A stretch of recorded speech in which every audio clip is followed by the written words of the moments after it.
Magandang araw po, welcome po sa aking channel of 9TV. Patalasasan po, meron po ba kayong mga properties na napapabayaan or non-performing assets? Plan nyo ibenta, pero wala kayong oras sa pagbenta nito. Kung ito'y pagkakatiwala nyo po sa amin, tawag lang po kayo sa aking numero, usap po tayo, gawan ko po ng video for free. Yes, libre po, wala po kayong babayaran. Tutulungan pa namin kayong mabenta ang inyong property. Kami na po bala sa marketing, sa boosting or paid ads. Even sa tripping, hindi na po kayo mapapagod sa pag-entertain ng mga buyers. Kami na po bala sa lahat. Tawag lang po kayo. Nandito po tayo ngayon sa Moonwalk, Las Piñas, kung saan meron po tayong bagong video presentation. Isang residential property na bungalow house. May lot area po ito na 180 square meters more or less. At ito po'y titulado. Buhay po ang may-ari, kaya wala po kayo maging problema sa documentation o sa transfer ng title. Ito pong bahay ay may floor area na 160 square meters, more or less. May 3 bedrooms, 2 toilet and bath, living area, dining area, formal kitchen, dirty kitchen, at meron pong receiving area. Napakalawak po nito. Mula po dun sa dulo hanggang dun sa kabilang side na may access po yan papunta naman sa may dirty kitchen. So napakalaki po ng espasyo dito sa harapan. Meron po itong mga steel windows at ito po yung main door. May aluminum screen door at solid wood door. So welcome po dito sa bahay ni Madam. Ito po yung living area.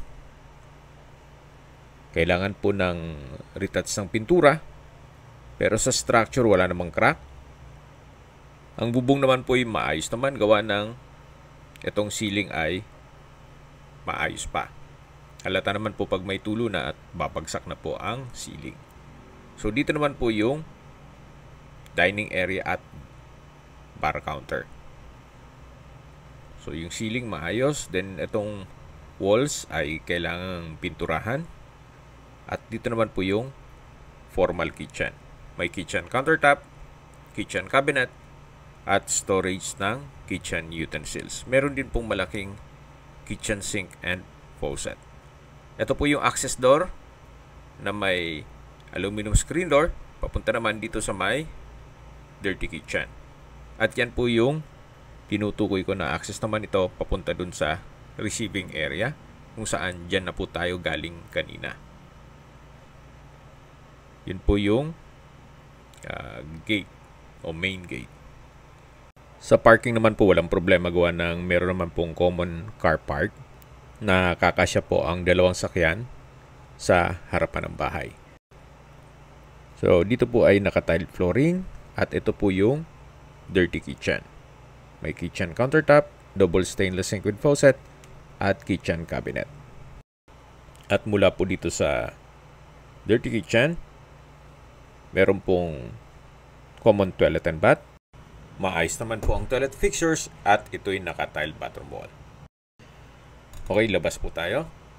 So mula naman dito ay meron pong mga wooden rack at ito naman po yung setback kung saan dito po yung service area. Pasensya na po at medyo makalat. Biglaan po itong pag-video shoot. So mula po dito sa service area, yan po yung dirty kitchen, yung common toilet and bath, at yung another dirty kitchen, at ito yung access door papunta sa loob ng bahay. Yan po yung formal kitchen, dito po yung living area, at dito po sa dalawang kwarto ay hindi natin mapasok gawa ng meron pong mga natutulog. Pero mga malaki naman po ang espasyo niyan. So ito po yung first bedroom at dito po yung second bedroom. Upon tripping po, pwede naman natin i-check ito. Nagkataon lang na may mga natutulog.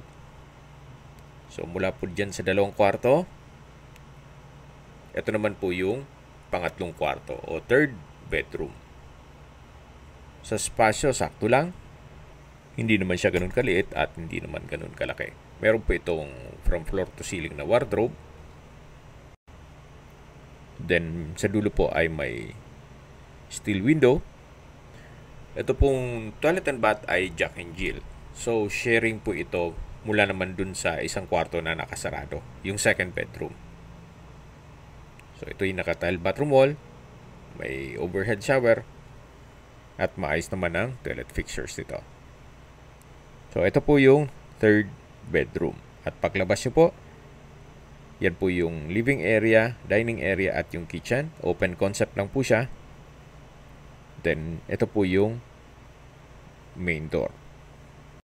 Sa distance, location at travel time portion na po tayo. Mula po sa Pure Gold at Save More Market Marcos Alvarez, ang distance is 1.6 kilometers at ang travel time is 6 minutes. Mula naman po sa Las Piñas Medical Center, ang distance is 1.8 kilometers at ang travel time is 7 minutes. At yan po yung lagi kong binabanggit sa aking video na dapat yung i-consider sa paghanap ng property, yung meron pong malapit na hospital. Hindi ko naman po sinasabing sakitin kayo, yan naman po for emergency purpose lang naman. At mula naman po sa Colors Town Center, ang distance is 2.6 kilometers at ang travel time is 10 minutes. Mula naman po sa SM South Mall, ang distance is 3.6 kilometers at ang travel time is 13 minutes. Mula naman po sa Manila o sa airport, ang distance is 18 kilometers at ang travel time is 46 minutes. Okay, sa presyo na po tayo. Binebenta po ito ni owner sa halagang 6 million pesos. Kung may mga katanungan po kayo, tawag lang po kayo sa aking numero. At sa mga kababayan naman natin nasa ibang bansa, meron po akong Telegram. Sa mga iPhone user naman, may iMessage. Meron din pong Imo, Skype, Viber at WhatsApp. Same number lang po, 0917-316-3399. Sa mga nagtatanong naman po ng aming Facebook, meron po kaming Facebook page na Nov9TV at Facebook Real Video. Meron din pong TikTok at Instagram. May ibang YouTube channel po kami na The Nov9TV Channel, Nov9TV Listings at Nov9TV On The Spot. Real talk, real fast.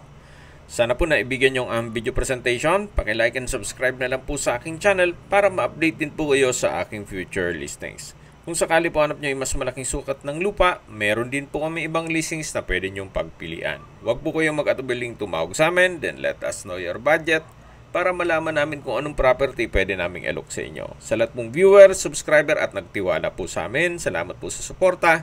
Ingat po kayo lagi at yung pamilya. Maraming salamat po.